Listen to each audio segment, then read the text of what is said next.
જ્યારે તોફાન આવે છે ને ત્યારે બધા પક્ષીઓ આશરો શોધે છે, પણ એક બાજ એવો છે કે એ તોફાનનો ઉપયોગ કરીને આકાશથી પણ ઉપર ઉડી જાય છે.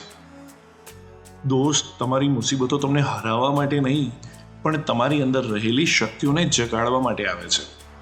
દુનિયાની કોઈ તાકાત તમને ત્યાં સુધી નથી હરાવી શકતી જ્યાં સુધી તમે તમારી અંદરથી હાર ન સ્વીકારી લો. યાદ રાખજો, તમારા સંઘર્ષને જોઈને ગભરાશો નહીં, એ તો તમારી સફળતાની તૈયારી છે. પાંખો ફફડાવશો તો જ ઉડાન ભરાશે.